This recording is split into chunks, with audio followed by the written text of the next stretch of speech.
Hi అండి. Today ఇల్లు ఇల్లాలు పిల్లలు ఎపిసోడ్ ఏం జరిగిందో చూద్దామా. శ్రీరామ అయ్యయ్యో వానలో తడిచిపోతున్నారే. ఏంటో అదేంటి అత్తయ్య, మీరు అలా మా గొడుగు పడుతున్నారు. చూసిన వాళ్ళు ఏమనుకుంటారో తెలుసా అత్త? అందరూ ఏమనుకుంటారంటే ఏదో ఈవిడ్ని రాచి రంపాన్ని పెట్టేస్తున్నాం కోడళ్ళు అని అనుకుంటారు. అయినా మీరు ఉత్తప్పుడేమో ఇలా మాట్లాడతారు, లేకపోతే గయ్యాళి గంగమ్మలా అయిపోతారు.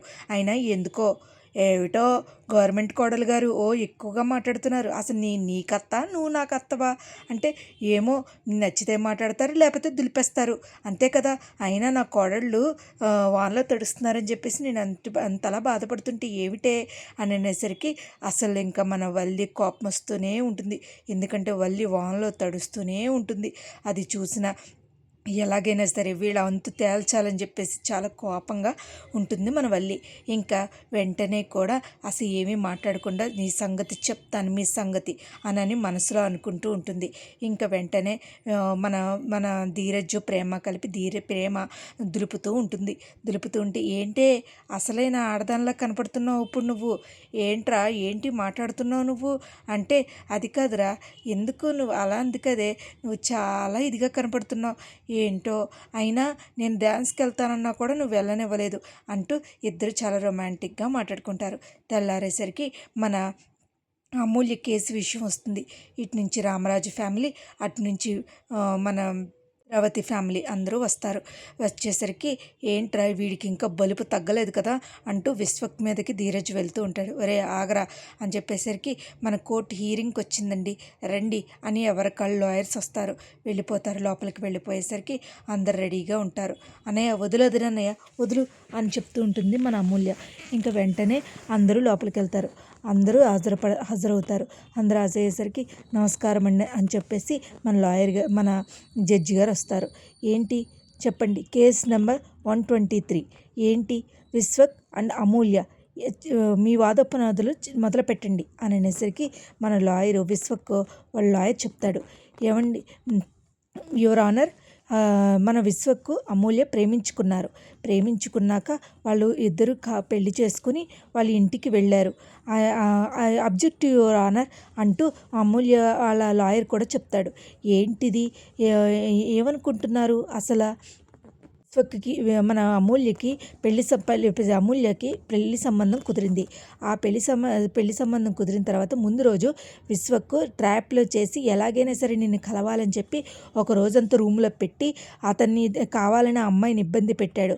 అది తెలిసిన విశ్వక్ వాళ్ళ చెల్లెలు ఎలాగైనా సరే రామరాజు ఫ్యామిలీ పరువు తీయాలనుకుంటున్నాడు కాబట్టి, నా క్లయింట్ పరువు తీయాలనుకున్నాడు కాబట్టి ఇలా చేస్తున్నాడని చెప్పేసి నువ్వు తాళి వేసుకుని వచ్చి ఉండాలి అని అనేసరికి ఆ ఒప్పందం మీదే ఆ అమ్మాయి అమూల్య నా క్లయింట్ వాళ్ళ ఇంట్లో నెల రోజుల పాటు ఉంది అని అనేసరికి నేను ఏవైతే అన్నీ సబ్మిట్ చేశాను అని అనేసరికి వాదోపనాలు అన్నీ విన్న తర్వాత విశ్వకు తప్పు చేసినందుకు 7.5 సంవత్సరాలు కారాగార శిక్ష వేయించవలసిందిగా కోరుచున్నాను అనేసరికి మన భద్రావతి ఫ్యామిలీ చాలా బాధపడతారు.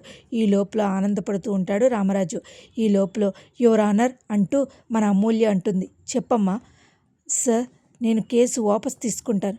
ఏంటి దెబ్బకు మనం చూసి భయపడిపోయిందంటావా అక్క? అంతేలే అని అనేసరికి నేను కేసు వాపస్ తీసుకుంటాను సార్.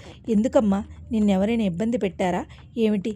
లేదు సార్, తను నన్ను ఇబ్బంది పెట్టిన కారణం నిజమే, కానీ ఆ కారణంగా అతనికి నా మీద నింద వేయాలనుకున్నాడు. కానీ అతని కారణంగా నేను చాలా ఇబ్బంది పడ్డాను.